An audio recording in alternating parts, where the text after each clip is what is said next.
So, yeah, I kind of want to do that. I'm just going to turn up the volume because I'm pretty sure it's going to be low.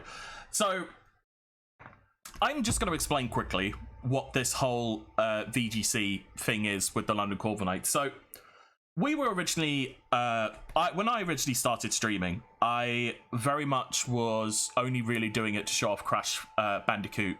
I can't even remember. It's About Time? Was that the name? Crash Bandicoot 4? It's About Time? I don't know. Anyway, the Crash Bandicoot game that came out on PS4. And then I gave it, a friend of mine was saying, look, you've got a Switch, why don't you just get a cheap capture card and do some Pokemon? Because I was really into Pokemon, and I still am. So I was like, yeah, sure, whatever. So I brought a cheap capture card, we streamed some Pokemon, and then we started doing VGC. And then I met Ed Machina randomly one night when I couldn't sleep. And he was streaming Pokemon, and he was from the UK. And we were both shocked at each other because we were both like, oh my god, you're British? Oh my god, you like Pokemon VGC? And, you know, it all kicked off from there. Ed Machine is a lovely guy, he really is. He doesn't stream anymore, though, bless him. Like, he's too busy with life, and I understand that completely. Like, I just hope he's alright, you know. And what was really fascinating, actually, was he then introduced me to a group called the ATX, which is a bunch of people from Austin, Texas. Which was really cool. They were all super friendly and all that. And they started hosting weekly tours for anyone who wanted VGC practice. And we started to realize that, you know, while this was all really cool and we love the community and whatnot, it was very, very bad for us Europeans. Because these tours started at like midnight, 1 o'clock in the morning, our time. So we were like, we want to get practice in, but I don't want to stay up till 4 o'clock in the morning. So then me and Ed and a fellow nerd, we were talking one evening about creating a European server with their blessing. We were never going to create it, and I need to stress this, we were never, there are some people who think we were never going to create it if we didn't get their blessing, because it just wouldn't feel right. It wouldn't sit right with us. So me and Ed got the blessing. So we created the European Discord, now known as the London Corviknights. Originally, we literally just called it London VGC. And that's when Ed was trying to figure out what Pokemon we can use. And believe it or not, one of the ideas was the London Duraludons, which honestly, now thinking about it, I'm so glad we didn't do that. Like, London Duraludons does not work. London Corviknights works fine.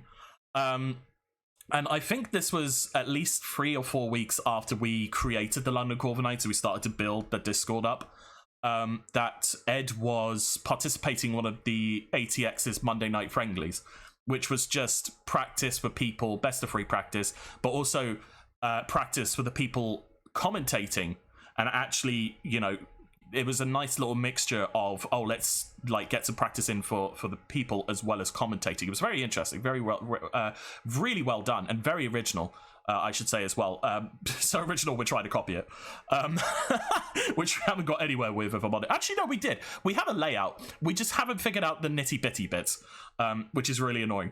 But yeah, so Ed Machina was competing one night, and I thought I'd be a good friend, stay up, I'll give him some support. And then his opponent DC'd, like right before the match was going to begin. And this was the problem. Because now Ed had no opponent. So I thought, I have a team. Why don't we just have a Corviknight admin showdown? And, you know, one of the... I can't remember who it was who contacted me. One of the ATX admins who was hosting the stream contacted me and said, look, could you send me a team? Well, you could fight Ed. You can have that best of 3 right now. And I was like, oh, okay, yeah, cool. So I sent them the details of the team. Everything was fine. Everything was legal. Yeah, this was the result. And so I've not seen this in a bit. I remember bits of it. I don't remember all of it. But I am looking forward to watching this again and obviously give my take on it. So if anyone's got any questions, obviously, you know, by all means, let me know. But all yeah, right, so guys, this is what it. is going on? I am Nibs Plays Games. We are ATX VGC. This is set number 3. So immediately you can see that this was supposed to be set number 2. Obviously, it wasn't. This is set number 3 because of that. It's actually quite annoying that we can't actually edit the screen a little bit. But basically, you can see Ed's team at the bottom. So Ed was running a... sorry, I should also point out, this was during Sword and Shield's Series 7-9, which is basically, I want to say it was... I can't remember the rules exact. I think it was literally everything except for the signature Pokemon. Because, yeah, it was like 8 and 11... Yes, 8 and 11 was 1, and then Series 12 was...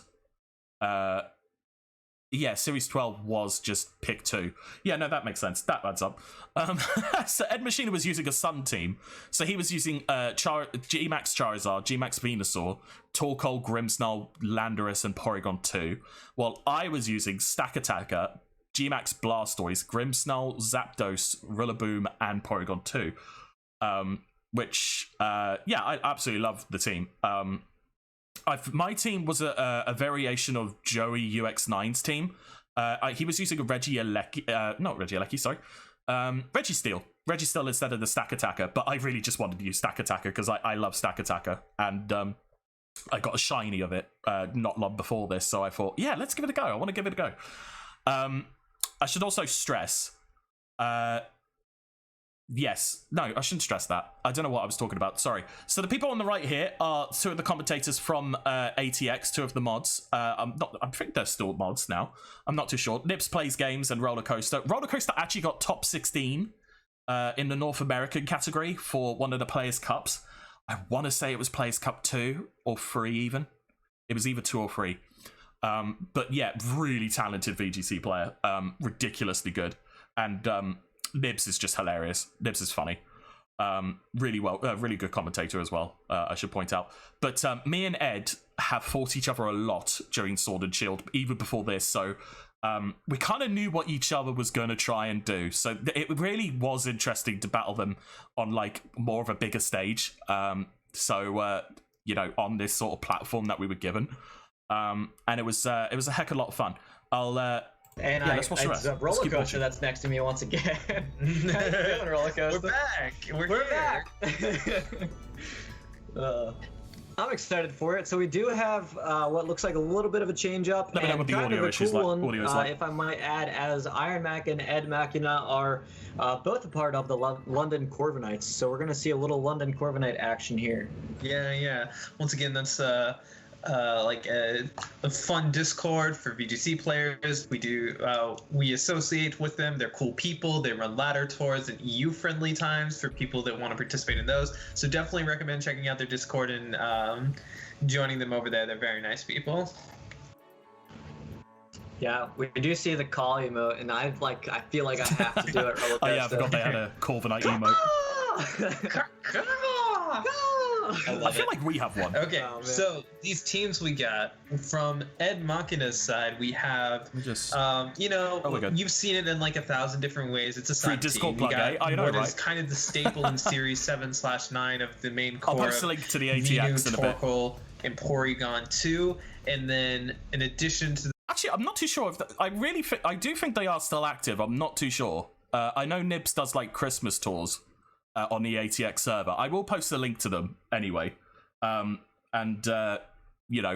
people want to join them, please go ahead.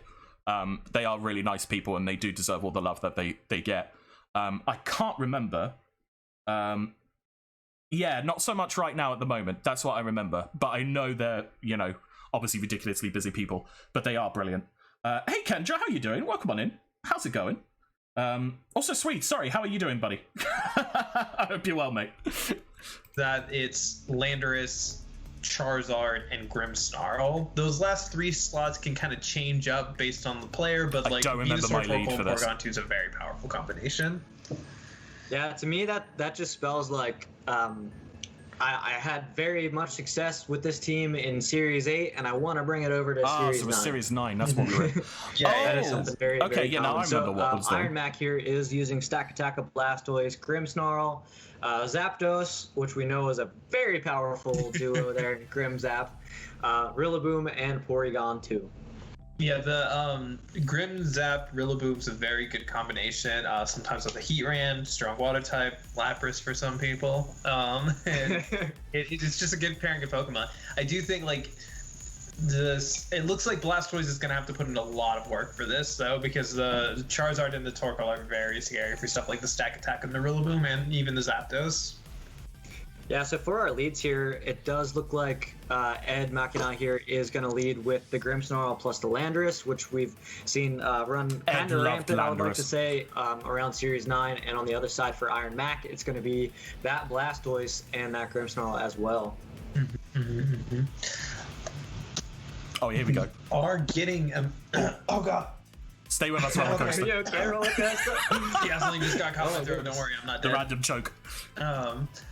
Yeah, we are going to see the G-Max Blastoise.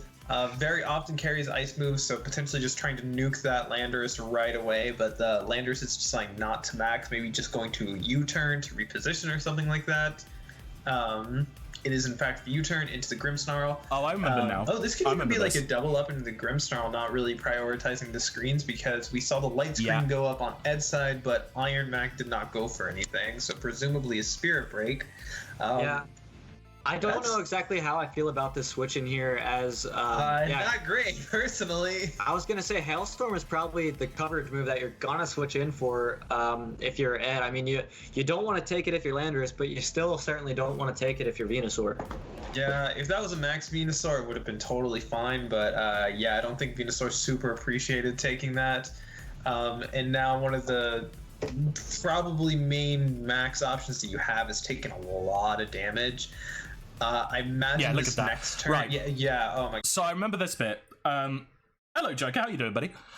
So the reason why I went for a Max Hailstorm was I knew he had two Pokemon that was really weak to the ice. Right.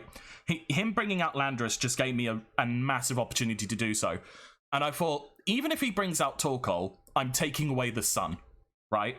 So next turn, I think I went for a G-Max Cannonaded or something. I immediately knew that even if he didn't switch out, even if he went for like a G-Max with even if he Dynamax with Landorus, my Blastoise was going to live. My Blastoise was going to be fine. So I thought, okay, let's just try and just attack here. Let's see what happens. And yeah, unfortunately, he brought in Venusaur when it really wasn't a good idea to bring it in. How are you doing? Glad to see you're finally healthy. I know, right? I absolutely hated my food poisoning. Like, here we are, though. I hope you're good, though. I'm glad you're doing good. But yeah, so it was really sort of... I feel like I got lucky in that sense, that he switched in Venusaur.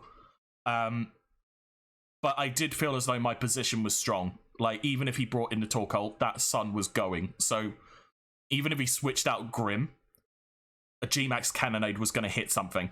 You know, I felt positive. I felt good about this. You can't really max that. I mean, look how low a health it is. Kind of makes things scary because this is just going to be probably a candidate. No, it's just going to be a time to hit a sleep powder moment. So here's the thing too, and I don't know these two players' playstyles extremely well, but they probably do know each other's playstyles. So that when it comes to one of those moments, it's like, do you run taunt on Grimmsnarl? Like, you know, Roller Coaster, you know that I run taunt on my Grimmsnarl, but does Ed know if Iron Mac runs taunt on their Grimmsnarl? Yeah.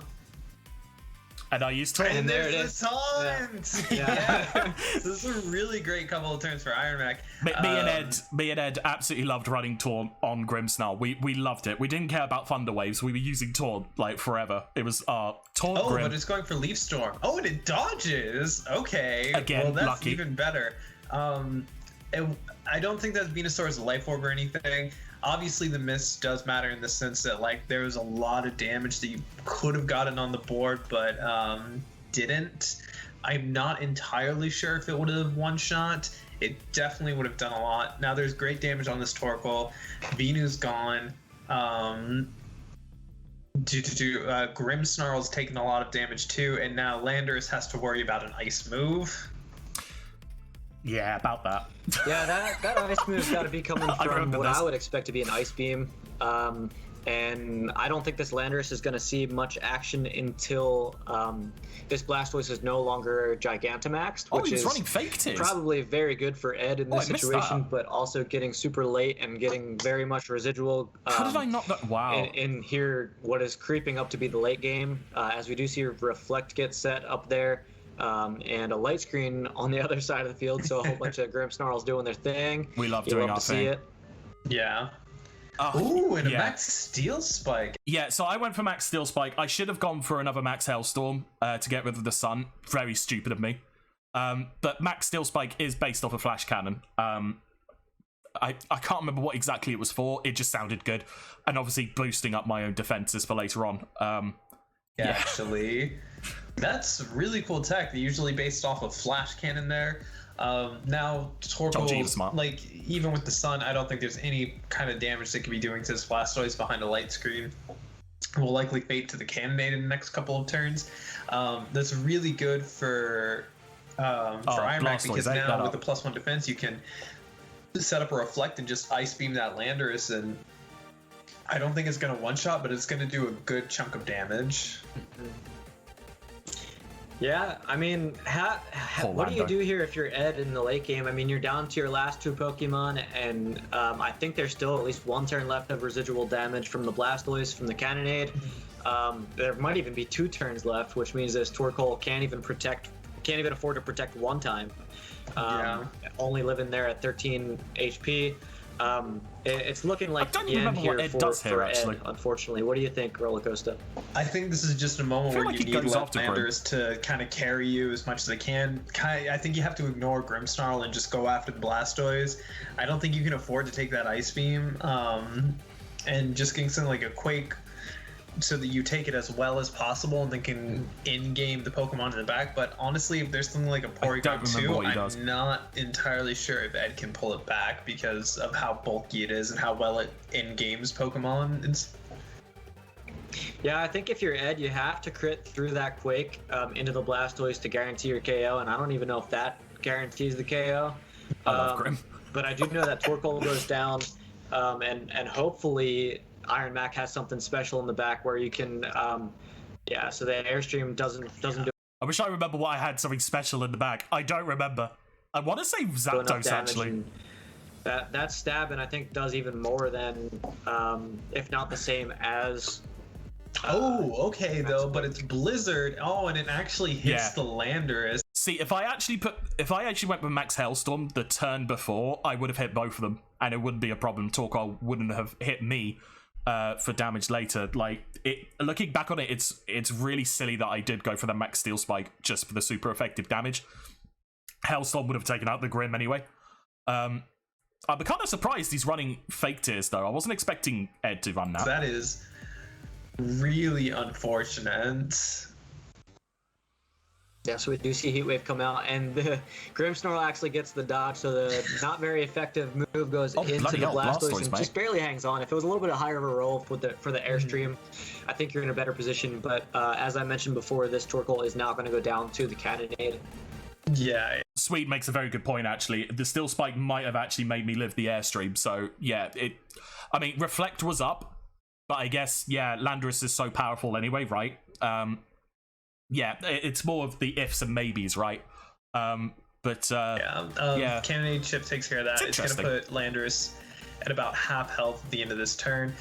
Yeah, I think your best option is maybe like rock falling the Grimmsnarl. So, actually, Blastoise will go down to its own life orb.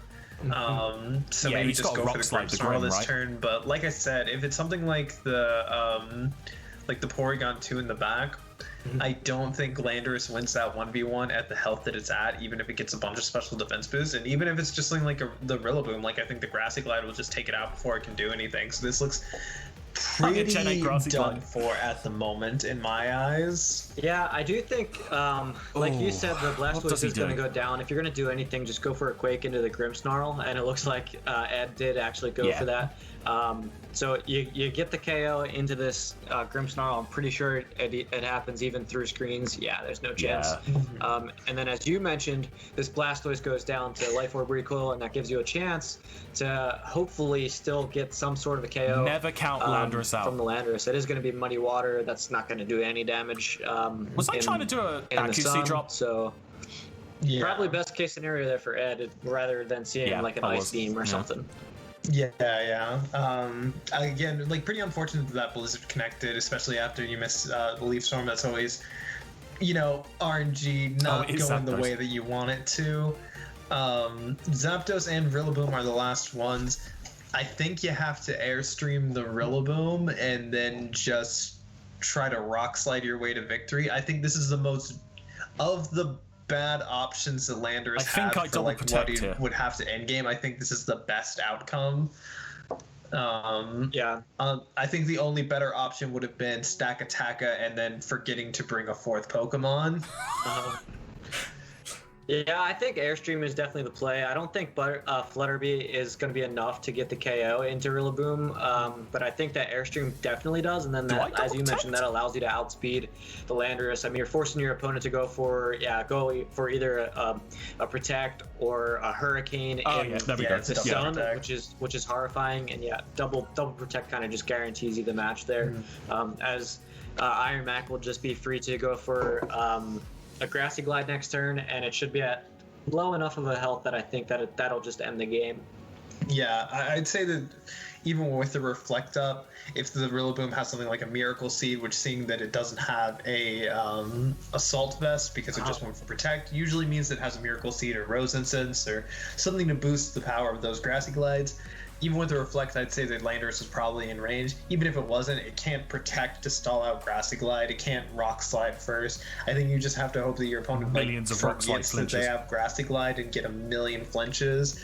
Even then, that seems very unlikely.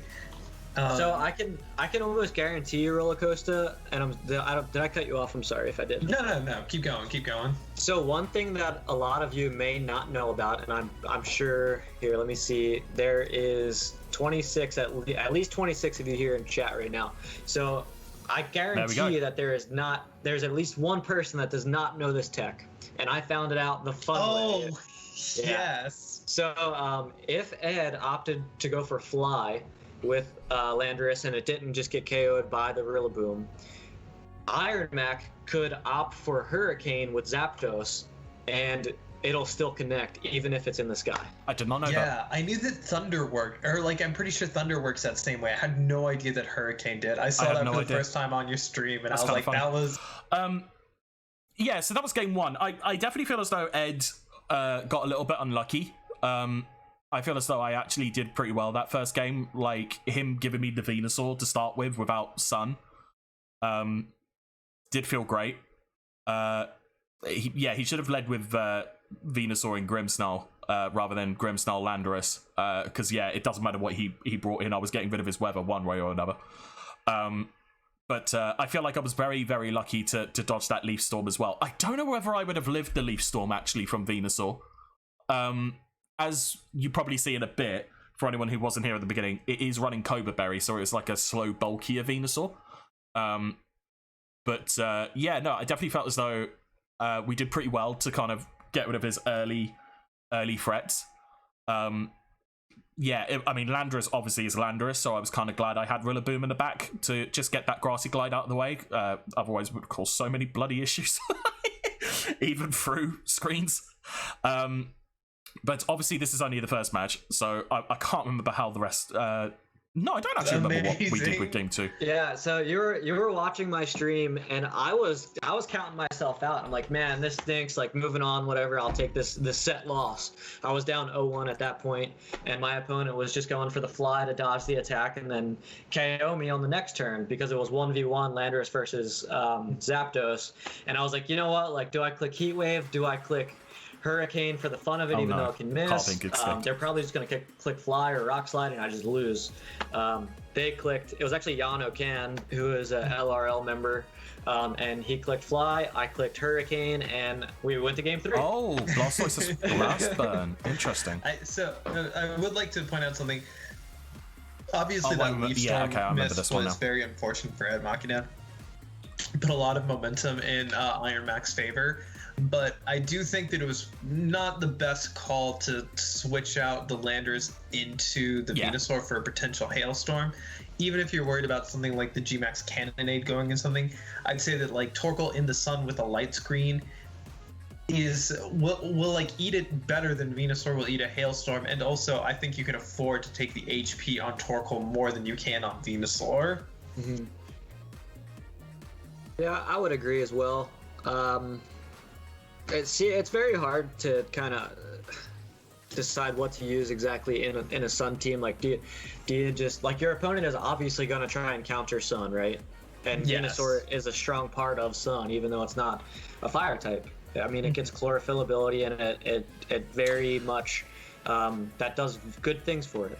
It covers the weaknesses of Sun very well, being able to hit the water types. I think this is the one I use. Also get its own G-Max residual damage, and also, you know, if you're weak to Pokemon, why not just hit Sleep Powder and put it to sleep? The ultimate anti-Pokemon tech. Exactly, and then just get max turns of sleep. Get your max sleep turns. Put it to sleep. Switch in Charizard. Max Blast Burn. Okay, yeah, no, this is the whole time. It's fine. So this is the Stack Attacker match. I remember this because I do a massive cock up later. Spoilers. I remember this now. Yes, I have my duck. He is called Cyberquack. I loved Porygon 2 in Sword and Shield. I thought it was just amazing. It's amazing how such a bulky Pokemon can be so threatening still, especially when it's Dynamax. It's hilarious. I remember Dynamaxing it a few times actually in ranked. I don't think I Dynamax it here. I think I Dynamax Stack Attacker. I can't remember, but yeah. I know Game Freak would be proud. And here we are actually going to see Professor Ragna's favorite lead. Professor Ragnar. I don't know if you saw that on Twitter or not, but that does not surprise me because I've seen Ragnar 2 and Grimmsnarl. Yeah, for sure. Okay. That's actually really bad because I think Iron Mac hard read the Charizard lead. I did not. Which means, because this is the Trick Room mode, and the Trick Room Sweeper is Stack Attacker, which does very well against Charizard. If I remember off the top of my head, I think I was expecting the Landorus again. And my ploy was to just get that Trick Room up. I think Landorus, if it went for a max airstream, went for a max airstream. I wanted that speed control. I wanted to guarantee the speed control. So I thought Porygon 2, Stack Attacker, because of course Charizard's very weak to Stack Attacker. You know, you've got other threats in there as well. Like Grimmsnarl probably doesn't want to see a Gyro Ball from a Stack. Torkoal probably doesn't want to. Stack does underspeed Torkoal. So Rock Slides galore, basically, would have been probably the play. I want to say my Stack Attacker's weakness policy. It's not a standardized item. Grimmsnarl. I want to say it's weakness policy. This goes back to what I said super early on when it was that depends on how well you know your opponent. And honestly, doing the Grim thing. I think that's exactly what we're seeing in this scenario where I feel like these two people just know each other's teams very well and know what they do and how they play. Mm-hmm. Yeah, for sure. Ooh, but you going for a 30% chance to just win the game right now? Let's see it. They love the flinches. I think me and you were like the biggest fans of that. Like, we're like, come on, flinch. That's my favorite anti-Trick Room tech ever, just like flinching. It's like, hey, guess what? I'm going to win right now. All right, so we do see the Trick Room go up. I think if you're Ed, you want to try to reserve going for Reflect just right now. Like, you want to probably save that for later. I would probably like prioritize chipping down the Grimmsnarl and the Porygon 2 right now. And then I think if you play this right, you can stall the Trick Room turns pretty easily because Porygon 2 and Grimmsnarl don't put on a lot of offensive pressure. I would absolutely agree. We do see the Tri-Attack from Porygon 2 on Iron Max side come out. Going into that Charizard, let's see if any hacks happen. And they actually don't. Light Screen was up, wasn't it? Spirit Break comes out going into that Grimmsnarl, doing a tremendous amount of damage, bringing it all the way down to 3 HP. That was a crit. That was an insane I remember double rock slide flip? Aw, Gemma. Yes, I do. I do remember that. You even switched over to your personal account too. We do see Charizard go for the Air Slash once again into the Porygon 2, and we're gonna see Life Orb recoil. Charizard's down at right around half, and Grimmsnarl is at 3 HP here for Ed Machina. Okay, well, that crit made things not great because now you kind of have to reflect if you ever want to have a reflect up. I think is this the moment? It's a good call to kind of just keep chipping away at the Porygon, not putting it so low that it's going to want to recover, but low enough to where if you get the chance to go for a strong move into it, you can just annihilate it. I would agree. Porygon 2 is one of those weird Pokemon to target sometimes because... Here's the stack. Here's the little golden boy. Most of the time you can't just KO it, and most of the time it can just recover next turn. So we do see that Reflect come out from Grimmsnarl that has 3 HP, and Grimmsnarl on the other side is actually just going to go for Charizard here and get it down to -1 special attack. So this Charizard here is just going to go for an Air Slash and actually targeting down the Grimmsnarl on Iron Max side of the field this time, bringing that Grimmsnarl deep into the yellow, not quite surfacing the red though. Yeah. This honestly isn't the worst position. I mean, you can't protect Charizard here. I think you have to switch it out for the Landorus. It's just kind of like your best option. But like you're getting to the point where Trick Room's almost over, and is Charizard staying in front of a Stack Attack very bold? Yeah, I think Ed maybe just letting that thing go down, wasting turns of Trick Room without allowing Pokemon in your back to take any damage at all, because I feel that. I like to do that a lot myself, and honestly, what good is Charizard going to do from here out except for maybe be the answer to Rillaboom if it's in the back, but you also do have the Landorus that can just max Airstream here later in the game. I don't actually remember much about this game, which is why I'm a bit We do see quiet. the Dynamax here from Iron Mac, and it is going to be that Stack Attacker.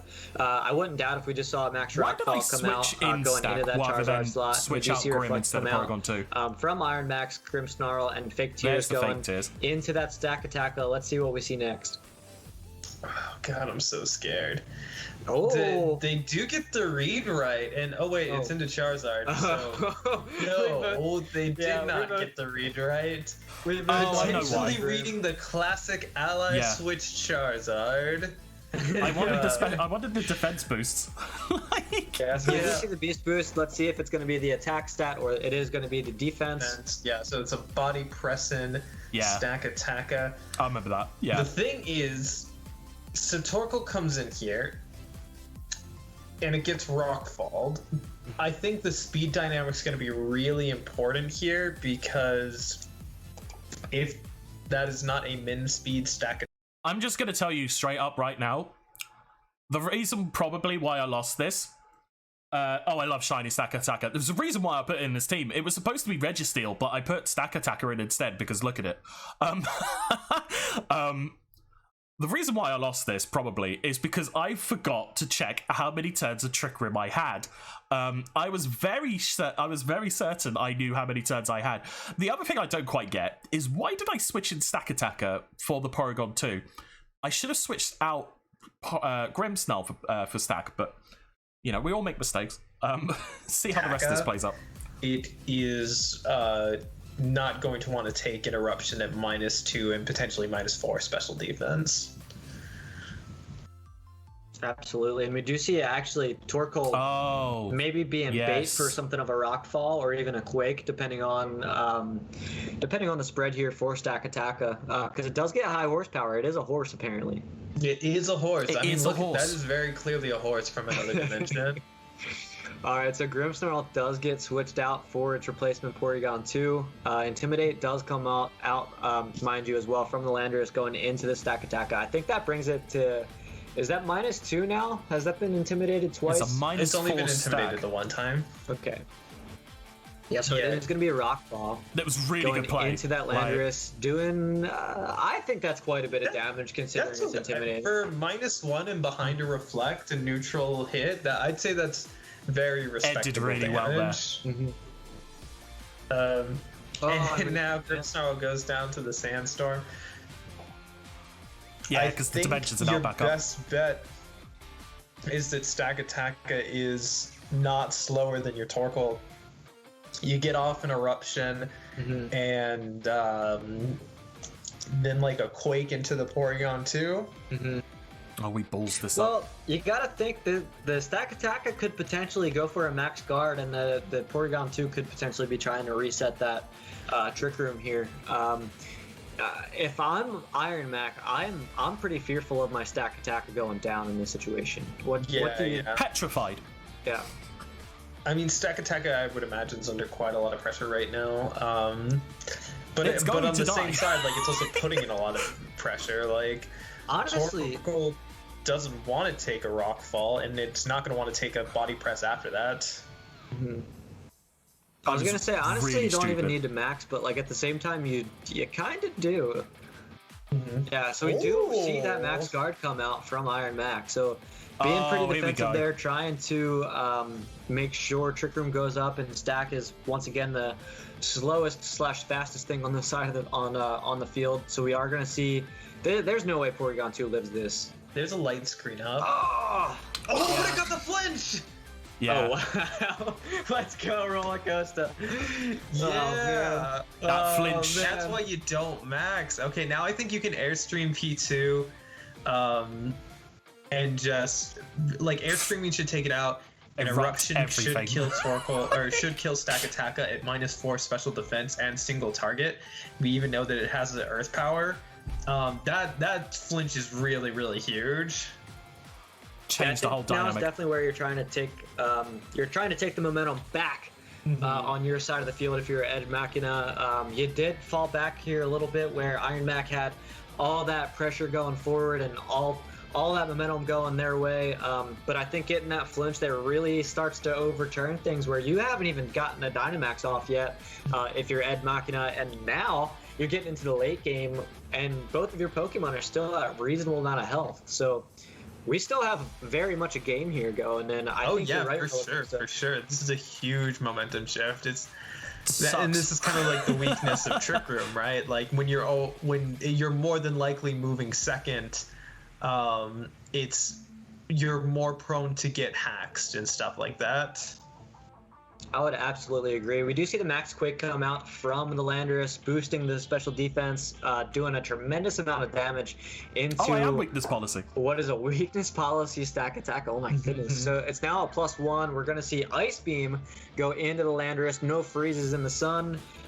Not a tremendous amount of damage. We do see Eruption come out from the Torkoal and maybe getting a double KO. Yeah. At -4 that does knock out. -4 was never going to survive. Oh yeah, all the fake tears going into the Stakataka. So many fake tears. And I don't think there's anything that can... I don't think there's anything that can take on this Max Blastoise, definitely, or Max Landorus, and definitely not that Rillaboom. Like now, Grimmsnarl's crazy low. You can just Airstream the Grimmsnarl. Eruption again, force Rillaboom to try and hit Torkoal, and I don't see a comeback from this position. Yeah, if you're Ed here, I think it's very, very easy and straightforward. You just click Airstream into Rillaboom, you protect your Torkoals, and don't get faked out. I mean, you really don't even need to protect your Torkoal, but because you just win this in 2 turns no matter why what. is he protecting the Torkoal? Yeah. All right, so Grassy Glide does come out, and that does mediocre damage into the Landorus, and we do see Airstream come out into the Rillaboom, and that is not going to quite get a KO. Reflect saving it. Yeah. That's pretty crazy that that's still hanging on. I am a little confused of the Torkoal choice to protect there. I don't super understand it. No, I don't. You've won it. Neither Rillaboom nor Grimmsnarl can do anything to you. Like, your Torkoal with screens up, the biggest threat that potentially happens is a high horsepower from the Rillaboom. And even that, like, behind Reflect should not do enough damage. So, like, yeah, you can get faked out, but, like, if you get faked out, what does that mean? What, you getting faked out in Spirit Break for, like, 10% damage?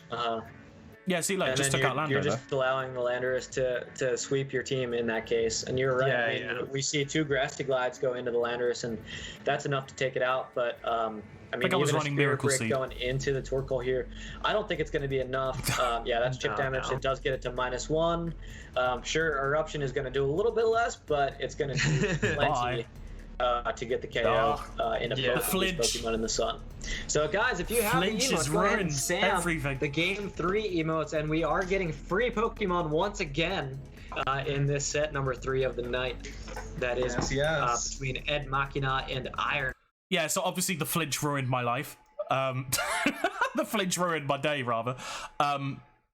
Yeah, I should have remembered how many turns there was in Trick Room. I remember sitting there thinking, like, why did I not do that? And now just looking back at it now, why did I switch out Porygon 2? Like, Porygon 2 was sitting there quite comfortably. I should have switched the Grim out for Stack Attacker, and probably could have done a lot more with that. Yeah, I don't quite remember why I did that, but, you know, we learn. No, it was quite interesting, though. Game 3, though, I do remember a little bit of Game 3, because it did get a bit crazy. So we'll see how it goes. What looked like kind of a really rough start in Game 2 was completely, like, overturned by a flinch. Like, that just completely got it. Hated it. Yeah. Tiger's Hands, thank you so much for the follow. We are ATX VGC. We go live every Monday night at 7 p.m. Central Standard. We're located here in Austin, Texas. So yeah, if you want a chance to play in Monday Night Friendlies, go ahead and join our Discord. You can do !point friendlies that will tell you all about the friendlies, and also includes our Discord in it as well if you want to join it. We do viewer battles every Monday night. Right. Not really viewer battles, it's more community member battles, and we hold signups through Thursday at 11 a.m. Central Standard that last all the way through Sunday at 8 p.m. So always fun, always cool, always enjoyable. I always have fun here. Yeah. So going into Game 3, I am surprised to see Iron Mac leave the Blastoise on the bench, maybe wanting to show off another mode in the team, and maybe thinking the Stack Attack would do really well. It does do really well against the Charizard, but I feel like Blastoise still does solid work. Even Blastoise should have been there instead of the Rillaboom. I'll admit to that. Like, I think Blastoise should have been there instead of Rilla. Yes, I took out Landorus with the Rilla. However, yeah, Roller Coaster is completely right. Blastoise would have done probably a lot more than what Rilla did. If Charizard is brought. Yeah, I think maybe just the damage output from Blastoise in the sun is just a little bit underwhelming. It does still get the residual off, which is very nice, but the sun being up and lowering that that damage output from that water attack is just kind of... I am Blastoise has like very mediocre offensive abilities as it is, and doing anything to like hinder that really messes things up. I was actually playing on ladder recently, and I had gotten a Quake boost onto my Assault Vest class, and it took a Cannonade, and I think it took like 50 hit points of damage, and I was like, nice. Just realised Ed's playing Pokemon Shield. Very nice, yes. And I was Sword. So it was Sword versus Shield. Right. It's kind of nice. So we're going into this Game 3 here, and we go. got Grim Zap. Okay. Ames, are you secretly playing right now?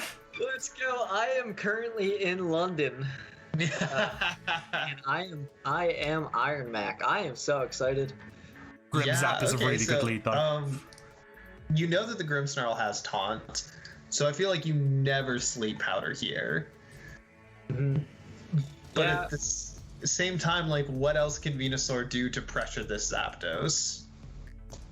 I mean, really, Venusaur is not in an ideal spot. It does have the Koba Berry, as we're able to see that, or not the Koba Berry, but the... Is that Koba Berry? Little blue orb, that is Koba Berry. So it does have the Koba Berry, which allows it to take the super effective Airstream, but you only do that for one turn, and as you mentioned, we saw the taunt from Grimmsnarl already, so you have double coverage into that Venusaur.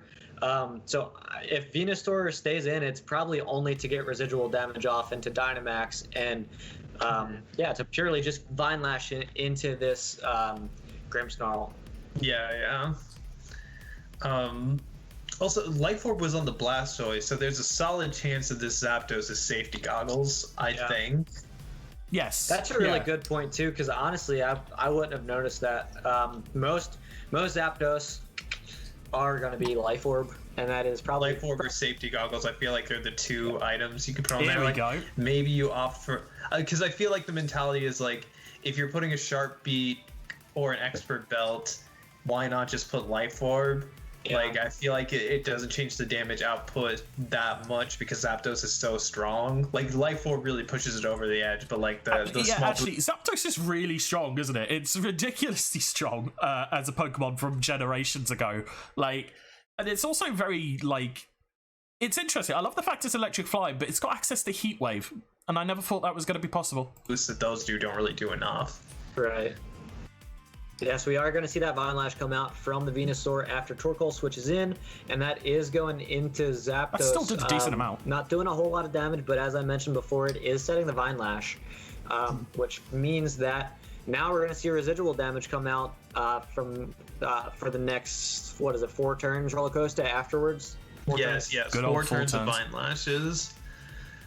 Yes, we do see that Airstream from Iron Max Zapdos go into the Venusaur, proccing that Copa Berry. So next time it's going to do a lot more damage, but I do think Zapdos still does underspeed at +1. At least I think it usually does. It depends on what Venusaur you have. Me personally, I have a really slow, bulky one, so it gets outsped by base 100s once they hit +1. I don't know what Ed Machina's Zapdos can do. Mm-hmm. But yeah, and I, for one, I do run max speed Zapdos. I want to say I go from Max Lightning into Torkoal.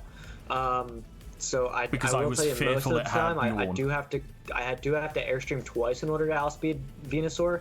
But as you mentioned, it really depends on whether you're running bulky. But Ed is using Copa Berry, so it might not even be bulky. Yeah. I mean, I use Copa Berry too. Mine's just bulky and slow. Okay. I was gonna say I think that the bulkier ones are usually like weakness policy because then you're built to take better. That would make sense, but you're like, I don't care. I'm roller coaster top 16 in the U.S. They're in North America. I'm sorry, I didn't mean to undermine that. Yeah, I should just also stress, Roller Coaster did finish top 16 in one of the Players' Cups. I can't remember which one. He finished top 16 in the US category section of it. I want to say it was Players' Cup 3.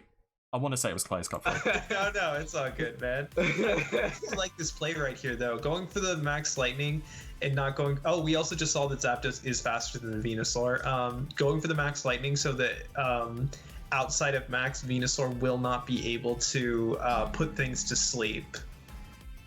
Yeah, I'm still kind of surprised here, though, Roller Coaster. We do see a Max Ooze come out from the Venusaur. You're still... Look at that. Not going after that Grim. Wow. And that was a crit on the Grim of all time. That was pretty bad, yeah. The world's saddest eruption. Yeah, I like the play, like you get good damage in Torkoal. See, that's kind of the nice thing about Zapdos is Venusaur doesn't really pressure it at all. It can't really do damage to it, especially with the light screen. Its best way to hit it is Ooze, and that doesn't do too much. This is the moment which I remember the most. So you're going to see in a minute, Ed Machine is going to protect that Venusaur, expecting me to go after it. I knew he was going to do that, so I purposefully targeted the Torkoal, and thinking, even if he brings in Lando, it's going to take a max Airstream. It's going to get hurt. I feel like now you can just Airstream the Venusaur, and I don't think it KOs. It's going to do a lot, though. You can Airstream the Venusaur and then Spirit Break the Torkoal for the final KO. Then you should just be kind of like good to go after that. Yeah, I think Ed is doing the right thing here. Going for max guard with the Venusaur. As you mentioned, you're just going to go for an Airstream into that slot. Hang on, let's see if we can all get the same reaction together. We are going to see this Grimmsnarl just going for a reflect on Iron Max side of the field. Airstream is coming out, but actually Roller Coaster. Calling the Venusaur guard. I think that's a really good play there from Iron Mac. It has the sleep powder, which allows it to have the access to max guard. Yeah, putting electric terrain was so important. You're probably going to do it here, otherwise you're going to lose your Venusaur. Now you can switch it out next turn, probably into your Landorus or not. I mean, this Zapdos max turns are over now, and it's not going to go for a Hurricane in the sun, right? Yeah, it shouldn't. Hurricane only going down from 70% accurate to 50% accurate in the harsh sun. Something like a heat wave, though, would probably still hurt a lot. There you go. And it's kind of this thing of like, you can't really ignore the Zapdos, but you also can't ignore the Grimmsnarl either, especially because this is a faster Grimmsnarl now. It's at +2, so it's guaranteed to move before the opposing Grimmsnarl. So I feel like something like a Heat Wave and a Spirit Break just gets the Venusaur. I was gonna say, I think this is probably the freest Heat Wave I've ever seen in my life. Yeah. If you're gonna click Heat Wave, it is right now, as you are gonna still outspeed.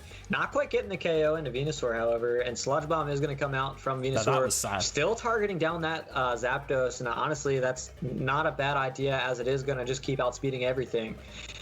Spirit Break does come out going into Grimmsnarl, and we saw it do a lot of damage before, consistently continuing to do a tremendous amount of damage, as it does bring Ed Machina's Grimmsnarl down to 11 HP. Yeah. There's the Porygon 2 in the back. Ooh, which means something like the Stack Attack. It could be the 4th Mon. Maybe even the Rillaboom still, or even Blastoise. But I think because the electric terrain is up right now, you can just Trick Room and Spirit Break the Venusaur, Spirit Break the Grimmsnarl, take your KO, and then just kind of go from there. Absolutely. Because I don't think I'm really surprised he didn't bring in Lando there, because he could have probably just gone for some Rock Slide flinches. Because I think Lando still would have outsped the Grimmsnarl even at +2. Yeah, because my Grimmsnarl was not... I didn't put any speed investment in Grim, I think. I don't remember, actually. Venusaur has a way to knock out Porygon 2. Maybe like something like a Fake Tears and a Leaf Storm into P2 would get the knockout, but it seems...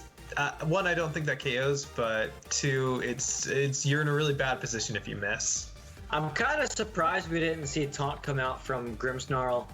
Although, you know what? It really doesn't matter all that much because the electric terrain is up. So we do see the whole reason why I put it up. Sludge Bomb KO that Grimmsnarl on Iron Max side of the field, and then reciprocating is the Ice Beam from Porygon 2 going into the Venusaur. So a little bit of a revenge KO there for the Porygon 2. And we do see Landorus come out for Ed, as that is the last Mon on his team outside of the Grimmsnarl.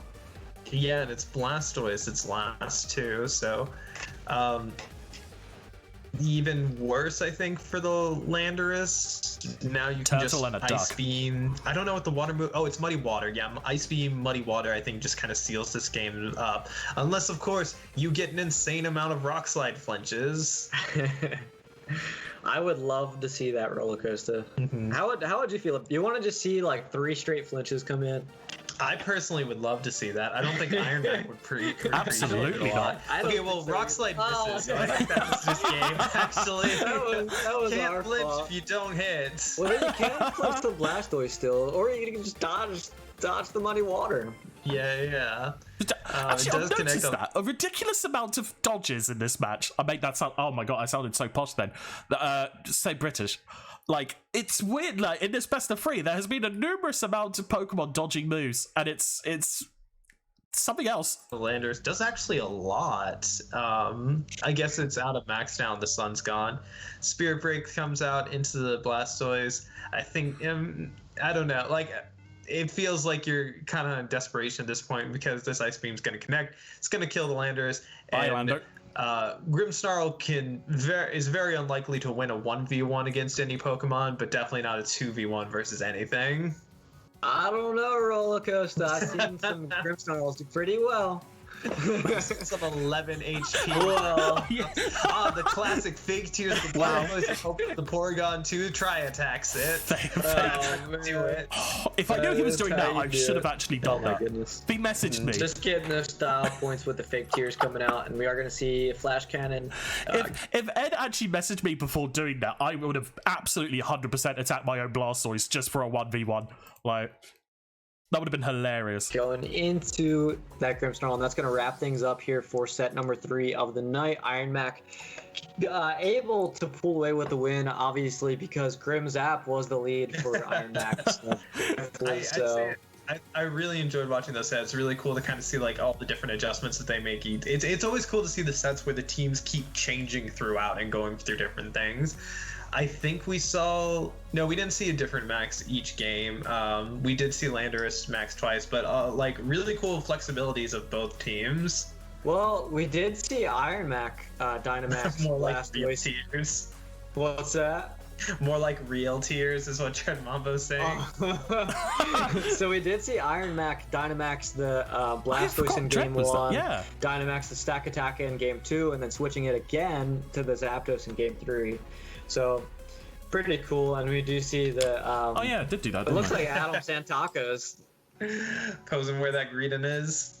Yeah, exactly. Blastoise. All right. Well, thank you so much for Iron Mac and Ed Machina. Be sure to check out the London Corb Knights. They're awesome people. We appreciate them playing tonight. It was great stuff. Oh, what's up, Izzy? Yeah, we had a Blastoise. I do think we're going to go to our Be Right Back screen and then be back with the 4th game of the night. That was a horrible joke, and I hate the fact that I made it. You made me laugh, Rollercoaster. I missed that joke. That's all I need, Nip. I didn't hear that. That's all that matters, yeah. I'm not rolling back. All right, guys, stay tuned. We'll be right back. Yeah, so that was it. That was our best of 3 that we did on ATX's Monday Night Friendlies bag. My friend basically took the video, downloaded it, and sent it to me like 6 months later. So he had it on him for a bit before sending it to me, and I just never thought about watching it until now. That was really fun. That was honestly really fun. It honestly rekindled just how good Sword and Shield was, like with its whole Dynamax presence. I did love that. I do love that match. I love battling Ed. He's always it's always a joy to battle with him because we seem to know each other quite well. Hopefully I get to battle him again soon. I completely forgot Dread Mambo was there, who is also a London Corviknight admin. I completely forgot he was there. Am I a bad person for not remembering? Yes, I'm so sorry, Dread. I've only just clicked with me that you were there. But yeah, like I think a lot of people gave us a bit of we got a lot of love actually for that match over in our server. That people watching it were like, "Oh man, that was so cool!" Like, it was a really good best of 3. I thought it was a good best of 3. I do feel as though my lead in game 3 was the best lead that I could have probably done. The amount of pressure that Venusaur was trying to give, and just the fact that we were managing to tank most of the damage was fantastic. So I'm very grateful for that. I'm very happy that we managed to do that. Right, I'm going to. Oh, there's an ad break. Oh, when did that happen?